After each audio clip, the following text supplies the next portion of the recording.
Metamorphosis by Franz Kafka. Translated by David Wiley. Chapter 1. One morning, when Gregor Samsa woke from troubled dreams, he found himself transformed in his bed into a horrible vermin. He lay on his armor-like back, and if he lifted his head a little he could see his brown belly, slightly domed and divided by arches into stiff sections. The bedding was hardly able to cover it and seemed ready to slide off any moment. His many legs, pitifully thin compared with the size of the rest of him, waved about helplessly as he looked. "What's happened to me?" he thought. It wasn't a dream. His room, a proper human room although a little too small, lay peacefully between its familiar walls.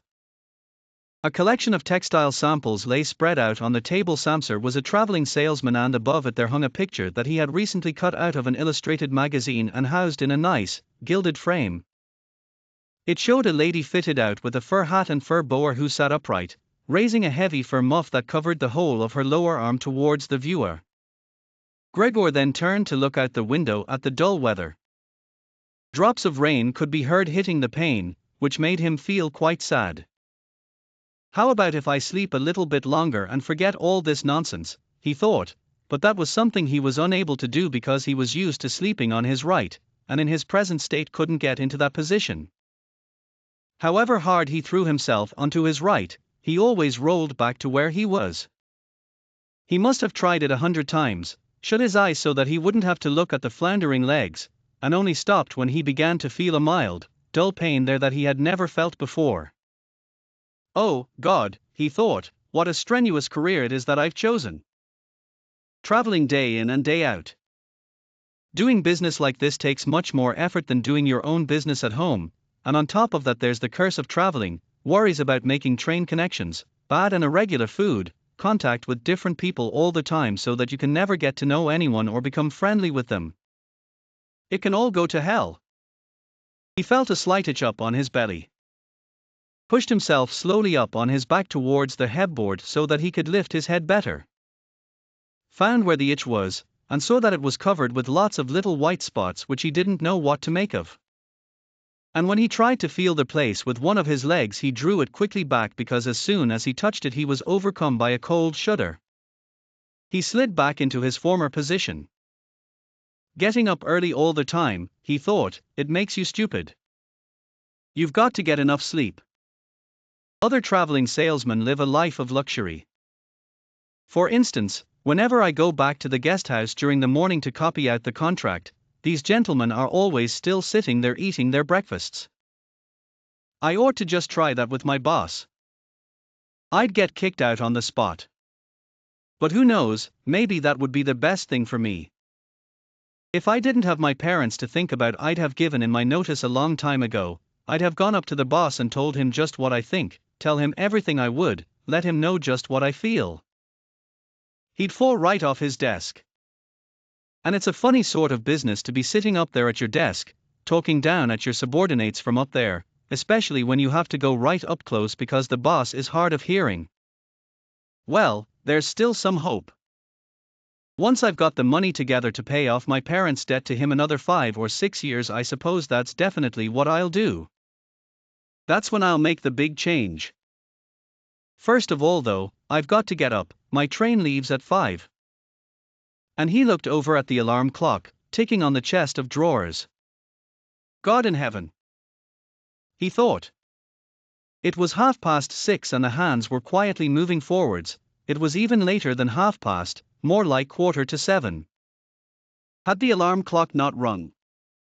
He could see from the bed that it had been set for 4 o'clock as it should have been. It certainly must have rung. Yes, but was it possible to quietly sleep through that furniture rattling noise? True, he had not slept peacefully, but probably all the more deeply because of that. What should he do now? The next train went at 7. If he were to catch that he would have to rush like mad, and the collection of samples was still not packed, and he did not at all feel particularly fresh and lively. And even if he did catch the train he would not avoid his boss's anger, as the office assistant would have been there to see the 5 o'clock train go, he would have put in his report about Gregor's not being there a long time ago. The office assistant was the boss's man, spineless, and with no understanding. What about if he reported sick? But that would be extremely strained and suspicious, as in 5 years of service Gregor had never once yet been ill. His boss would certainly come round with the doctor from the medical insurance company, accuse his parents of having a lazy son, and accept the doctor's recommendation not to make any claim, as the doctor believed that no one was ever ill but that many were work-shy. And what's more, would he have been entirely wrong in this case? Gregor did in fact, apart from excessive sleepiness after sleeping for so long, feel completely well and even felt much hungrier than usual. He was still hurriedly thinking all this through, unable to decide to get out of the bed, when the clock struck 7:15. There was a cautious knock at the door near his head. "Gregor, somebody called. It was his mother. It's 7:15. Didn't you want to go somewhere?" That gentle voice. Gregor was shocked when he heard his own voice answering. It could hardly be recognized as the voice he had had before. As if from deep inside him, there was a painful and uncontrollable squeaking mixed in with it. The words could be made out at first, but then there was a sort of echo which made them unclear, leaving the hearer unsure whether he had heard properly or not. Gregor had wanted to give a full answer and explain everything, but in the circumstances contented himself with saying, "Yes, mother, yes, thank you, I'm getting up now." The change in Gregor's voice probably could not be noticed outside through the wooden door, as his mother was satisfied with this explanation and shuffled away. But this short conversation made the other members of the family aware that Gregor, against their expectations, was still at home, and soon his father came knocking at one of the side doors, gently, but with his fist. "Gregor, Gregor," he called, "what's wrong?" And after a short while he called again with a warning deepness in his voice, "Gregor? Gregor?" At the other side door his sister came plaintively, "Gregor? Aren't you well? Do you need anything?" Gregor answered to both sides, "I'm ready, now," making an effort to remove all the strangeness from his voice by enunciating very carefully and putting long pauses between each individual word. His father went back to his breakfast, but his sister whispered, "Gregor, open the door, I beg of you." Gregor, however, had no thought of opening the door, and instead congratulated himself for his cautious habit, acquired from his traveling, of locking all doors at night even when he was at home. The first thing he wanted to do was to get up in peace without being disturbed, to get dressed, and most of all to have his breakfast. Only then would he consider what to do next, as he was well aware that he would not bring his thoughts to any sensible conclusions by lying in bed. He remembered that he had often felt a slight pain in bed, perhaps caused by lying awkwardly, but that had always turned out to be pure imagination, and he wondered how his imaginings would slowly resolve themselves today. He did not have the slightest doubt that the change in his voice was nothing more than the first sign of a serious cold, which was an occupational hazard for traveling salesmen. It was a simple matter to throw off the covers. He only had to blow himself up a little and they fell off by themselves. But it became difficult after that, especially as he was so exceptionally broad. He would have used his arms and his hands to push himself up. But instead of them he only had all those little legs continuously moving in different directions, and which he was moreover unable to control. If he wanted to bend one of them, then that was the first one that would stretch itself out. And if he finally managed to do what he wanted with that leg, all the others seemed to be set free and would move about painfully. "This is something that can't be done in bed," Gregor said to himself, "so don't keep trying to do it." The first thing he wanted to do was get the lower part of his body out of the bed, but he had never seen this lower part, and could not imagine what it looked like. It turned out to be too hard to move. It went so slowly. And finally, almost in a frenzy, when he carelessly shoved himself forwards with all the force he could gather, he chose the wrong direction, hit hard against the lower bedpost, and learned from the burning pain he felt that the lower part of his body might well, at present, be the most sensitive. So then he tried to get the top part of his body out of the bed first, carefully turning his head to the side. This he managed quite easily, and despite its breadth and its weight, the bulk of his body eventually followed slowly in the direction of the head. But when he had at last got his head out of the bed and into the fresh air, it occurred to him that if he let himself fall, it would be a miracle if his head were not injured, so he became afraid to carry on pushing himself forward the same way. And he could not knock himself out now at any price. Better to stay in bed than lose consciousness.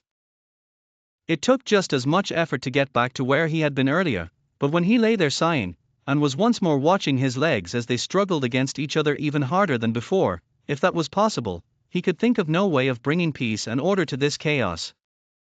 He told himself once more that it was not possible for him to stay in bed and that the most sensible thing to do would be to get free of it in whatever way he could at whatever sacrifice.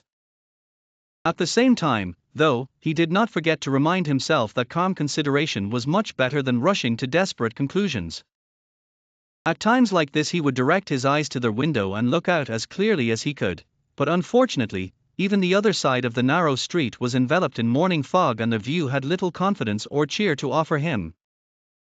7 o'clock, already, he said to himself when the clock struck again, 7 o'clock, and there's still a fog like this. And he lay there quietly a while longer, breathing lightly as if he perhaps expected the total stillness to bring things back to their real and natural state. But then he said to himself, before it strikes 7:15 I'll definitely have to have got properly out of bed. And by then somebody will have come round from work to ask what's happened to me as well, as they open up at work before 7 o'clock. And so he set himself to the task of swinging the entire length of his body out of the bed all at the same time. If he succeeded in falling out of bed in this way and kept his head raised as he did so, he could probably avoid injuring it. His back seemed to be quite hard, and probably nothing would happen to it falling onto the carpet. His main concern was for the loud noise he was bound to make, and which even through all the doors would probably raise concern if not alarm. But it was something that had to be risked. When Gregor was already sticking halfway out of the bed, the new method was more of a game than an effort. All he had to do was rock back and forth. It occurred to him how simple everything would be if somebody came to help him. 2 strong people, he had his father and the maid in mind, would have been more than enough. They would only have to push their arms under the dome of his back, peel him away from the bed, bend down with the load and then be patient and careful as he swung over onto the floor, where, hopefully, the little legs would find a use. Should he really call for help though, even apart from the fact that all the doors were locked? Despite all the difficulty he was in, he could not suppress a smile at this thought. After a while he had already moved so far across that it would have been hard for him to keep his balance if he rocked too hard. The time was now 7:10 and he would have to make a final decision very soon. Then there was a ring at the door of the flat. That'll be someone from work, he said to himself, and froze very still, although his little legs only became all the more lively as they danced around. For a moment everything remained quiet. They are not opening the door, Gregor said to himself, caught in some nonsensical hope. But then of course, the maid's firm steps went to the door as ever and opened it. Gregor only needed to hear the visitor's first words of greeting and he knew who it was, the chief clerk himself. Why did Gregor have to be the only one condemned to work for a company where they immediately became highly suspicious at the slightest shortcoming? Were all employees, every one of them, louts? Was there not one of them who was faithful and devoted, who would go so mad with pangs of conscience that he couldn't get out of bed if he didn't spend at least a couple of hours in the morning on company business? Was it really not enough to let one of the trainees make inquiries, assuming inquiries were even necessary? Did the chief clerk have to come himself, and did they have to show the whole innocent family that this was so suspicious that only the chief clerk could be trusted to have the wisdom to investigate it? And more because these thoughts had made him upset than through any proper decision, he swung himself with all his force out of the bed. There was a loud thump, but it wasn't really a loud noise. His fall was softened a little by the carpet, and Gregor's back was also more elastic than he had thought, which made the sound muffled and not too noticeable. He had not held his head carefully enough, though, and hit it as he fell. Annoyed and in pain, he turned it and rubbed it against the carpet. "Something's fallen down in there," said the chief clerk in the room on the left. Gregor tried to imagine whether something of the sort that had happened to him today could ever happen to the chief clerk too. You had to concede that it was possible. But as if in gruff reply to this question, the chief clerk's firm footsteps in his highly polished boots could now be heard in the adjoining room. From the room on his right, Gregor's sister whispered to him to let him know, "Gregor, the chief clerk is here." "Yes, I know," said Gregor to himself, but without daring to raise his voice loud enough for his sister to hear him. "Gregor," said his father now from the room to his left, "the chief clerk has come round and wants to know why you didn't leave on the early train. We don't know what to say to him. And anyway, he wants to speak to you personally. So please open up this door. I'm sure he'll be good enough to forgive the untidiness of your room." Then the chief clerk called, "Good morning, Mr. Samser." "He isn't well," said his mother to the chief clerk, while his father continued to speak through the door. "He isn't well, please believe me. Why else would Gregor have missed a train? The lad only ever thinks about the business. It nearly makes me cross the way he never goes out in the evenings.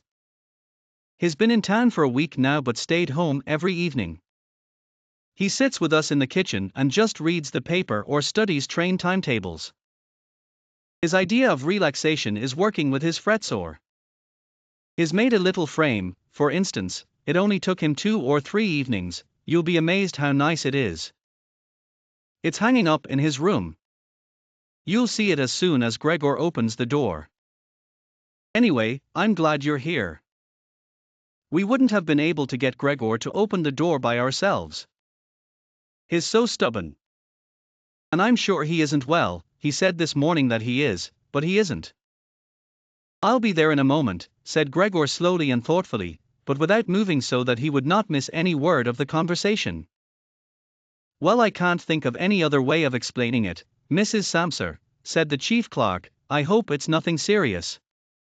But on the other hand, I must say that if we people in commerce ever become slightly unwell, then, fortunately or unfortunately as you like, we simply have to overcome it because of business considerations." "Can the chief clerk come in to see you now then?" asked his father impatiently, knocking at the door again. "No," said Gregor. In the room on his right there followed a painful silence. In the room on his left his sister began to cry. So why did his sister not go and join the others? She had probably only just got up and had not even begun to get dressed. And why was she crying? Was it because he had not got up, and had not let the chief clerk in, because he was in danger of losing his job, and if that happened his boss would once more pursue their parents with the same demands as before? There was no need to worry about things like that yet. Gregor was still there and had not the slightest intention of abandoning his family. For the time being he just lay there on the carpet, and no one who knew the condition he was in would seriously have expected him to let the chief clerk in. It was only a minor discourtesy, and a suitable excuse could easily be found for it later on. It was not something for which Gregor could be sacked on the spot. And it seemed to Gregor much more sensible to leave him now in peace instead of disturbing him with talking at him and crying. But the others didn't know what was happening. They were worried that would excuse their behavior. The chief clerk now raised his voice. "Mr. Samser," he called to him, "what is wrong? You barricade yourself in your room, give us no more than yes or no for an answer. You are causing serious and unnecessary concern to your parents, and you fail, and I mention this just by the way, you fail to carry out your business duties in a way that is quite unheard of.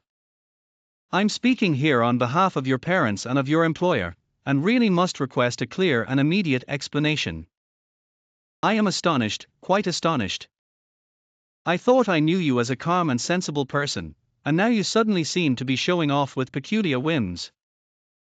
This morning, your employer did suggest a possible reason for your failure to appear. It's true it had to do with the money that was recently entrusted to you, but I came near to giving him my word of honor that that could not be the right explanation.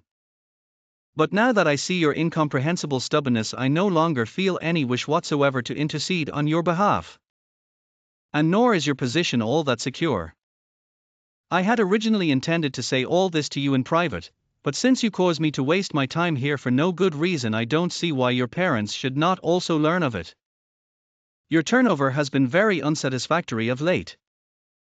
I grant you that it's not the time of year to do especially good business, we recognize that.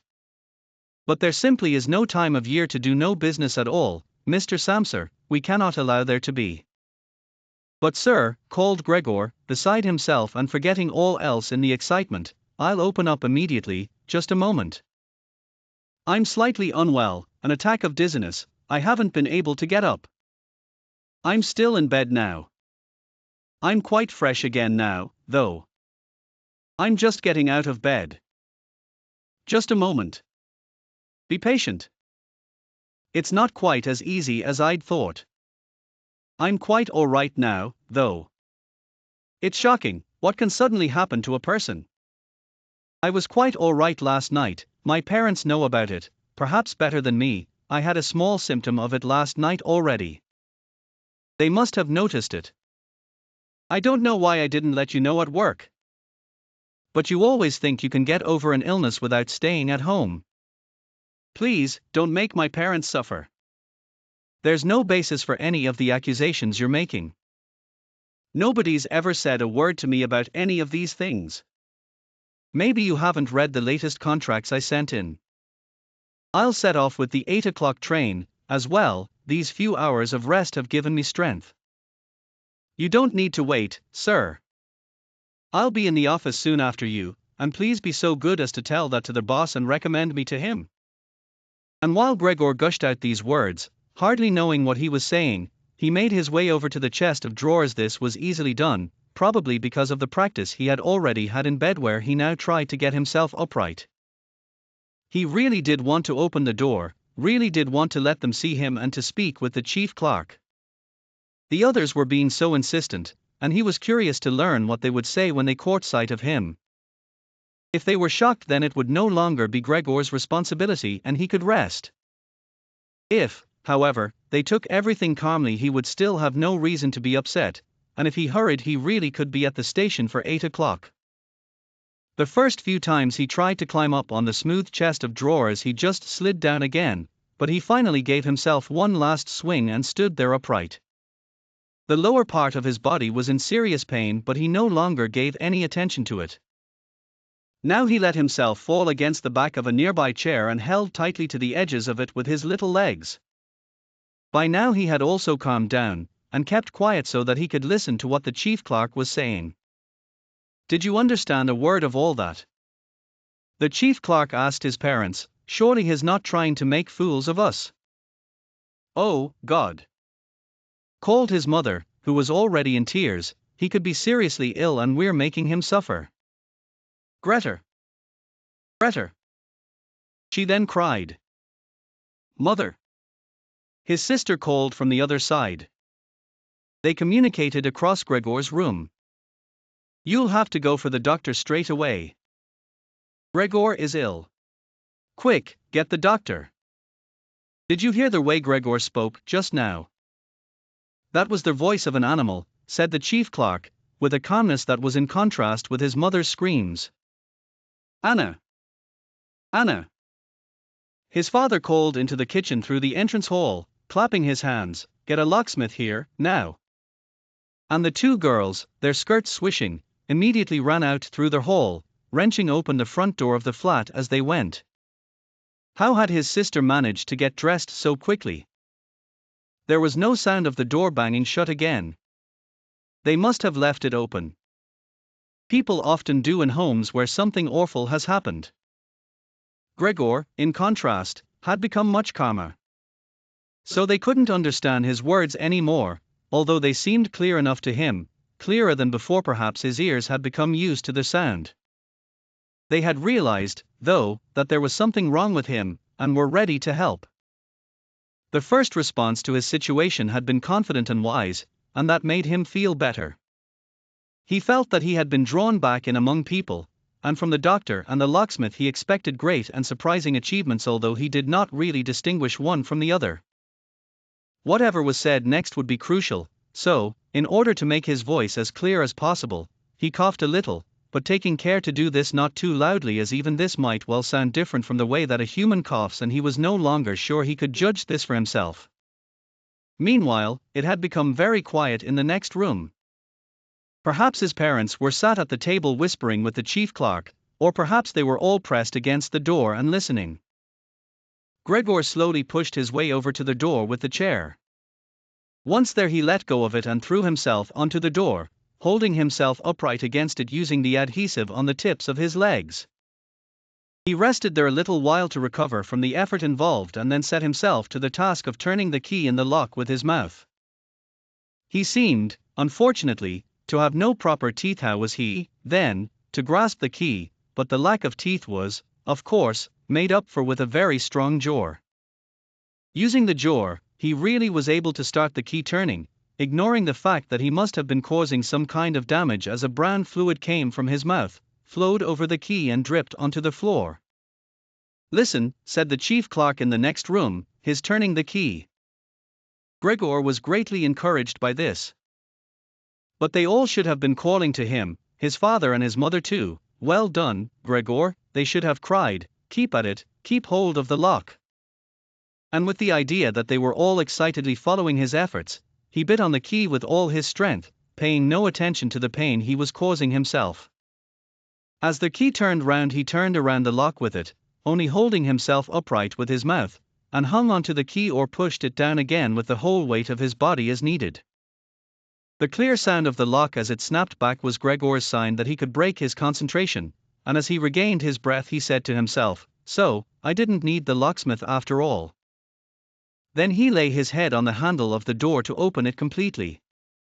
Because he had to open the door in this way, it was already wide open before he could be seen. He had first to slowly turn himself around one of the double doors, and he had to do it very carefully if he did not want to fall flat on his back before entering the room. He was still occupied with this difficult movement, unable to pay attention to anything else, when he heard the chief clerk exclaim a loud "Oh!" which sounded like the soughing of the wind. Now he also saw him. He was the nearest to the door, his hand pressed against his open mouth and slowly retreating as if driven by a steady and invisible force. Gregor's mother, her hair still disheveled from bed despite the chief clerk's being there, looked at his father. Then she unfolded her arms, took 2 steps forward towards Gregor and sank down onto the floor into her skirts that spread themselves out around her as her head disappeared down onto her breast. His father looked hostile, and clenched his fists as if wanting to knock Gregor back into his room. Then he looked uncertainly round the living room, covered his eyes with his hands and wept so that his powerful chest shook. So Gregor did not go into the room, but leant against the inside of the other door which was still held bolted in place. In this way only half of his body could be seen, along with his head above it which he leant over to one side as he peered out at the others. Meanwhile the day had become much lighter. Part of the endless, grey-black building on the other side of the street which was a hospital could be seen quite clearly with the austere and regular line of windows piercing its facade. The rain was still falling, now throwing down large, individual droplets which hit the ground one at a time. The washing up from breakfast lay on the table. There was so much of it because, for Gregor's father, breakfast was the most important meal of the day and he would stretch it out for several hours as he sat reading a number of different newspapers. On the wall exactly opposite there was a photograph of Gregor when he was a lieutenant in the army, his sword in his hand and a carefree smile on his face as he called forth respect for his uniform and bearing. The door to the entrance hall was open, and as the front door of the flat was also open he could see onto the landing and the stairs where they began their way down below. "Now, then," said Gregor, well aware that he was the only one to have kept calm, "I'll get dressed straight away now, pack up my samples and set off. Will you please just let me leave? You can see," he said to the chief clerk, "that I'm not stubborn and I like to do my job. Being a commercial traveler is arduous, but without traveling I couldn't earn my living." "So where are you going? Into the office?" "Yes." "Will you report everything accurately, then?" It's quite possible for someone to be temporarily unable to work, but that's just the right time to remember what's been achieved in the past and consider that later on, once the difficulty has been removed, he will certainly work with all the more diligence and concentration. You're well aware that I'm seriously in debt to our employer as well as having to look after my parents and my sister, so that I'm trapped in a difficult situation, but I will work my way out of it again. Please don't make things any harder for me than they are already, and don't take sides against me at the office. I know that nobody likes the travelers. They think we earn an enormous wage as well as having a soft time of it. That's just prejudice, but they have no particular reason to think better of it. But you, sir, you have a better overview than the rest of the staff. In fact, if I can say this in confidence, a better overview than the boss himself. It's very easy for a businessman like him to make mistakes about his employees and judge them more harshly than he should. And you're also well aware that we travelers spend almost the whole year away from the office, so that we can very easily fall victim to gossip and chance and groundless complaints, and it's almost impossible to defend yourself from that sort of thing. We don't usually even hear about them, or if at all it's when we arrive back home exhausted from a trip, and that's when we feel the harmful effects of what's been going on without even knowing what caused them. Please, don't go away, at least first say something to show that you grant that I'm at least partly right. But the chief clerk had turned away as soon as Gregor had started to speak, and, with protruding lips, only stared back at him over his trembling shoulders as he left. He did not keep still for a moment while Gregor was speaking, but moved steadily towards the door without taking his eyes off him. He moved very gradually, as if there had been some secret prohibition on leaving the room. It was only when he had reached the entrance hall that he made a sudden movement, drew his foot from the living room, and rushed forward in a panic. In the hall, he stretched his right hand far out towards the stairway as if out there were some supernatural force waiting to save him. Gregor realized that it was out of the question to let the chief clerk go away in this mood if his position in the firm was not to be put into extreme danger. That was something his parents did not understand very well. Over the years, they had become convinced that this job would provide for Gregor for his entire life, and besides, they had so much to worry about at present that they had lost sight of any thought for the future. Gregor, though, did think about the future. The chief clerk had to be held back, calmed down, convinced and finally won over. The future of Gregor and his family depended on it. If only his sister were here. She was clever. She was already in tears while Gregor was still lying peacefully on his back. And the chief clerk was a lover of women, surely she could persuade him. She would close the front door in the entrance hall and talk him out of his shocked state. But his sister was not there. Gregor would have to do the job himself. And without considering that he still was not familiar with how well he could move about in his present state, or that his speech still might not or probably would not be understood, he let go of the door. Pushed himself through the opening. Tried to reach the chief clerk on the landing who, ridiculously, was holding onto the banister with both hands. But Gregor fell immediately over and, with a little scream as he sought something to hold onto, landed on his numerous little legs. Hardly had that happened than, for the first time that day, he began to feel all right with his body. The little legs had the solid ground under them. To his pleasure, they did exactly as he told them. They were even making the effort to carry him where he wanted to go. And he was soon believing that all his sorrows would soon be finally at an end. He held back the urge to move but swayed from side to side as he crouched there on the floor.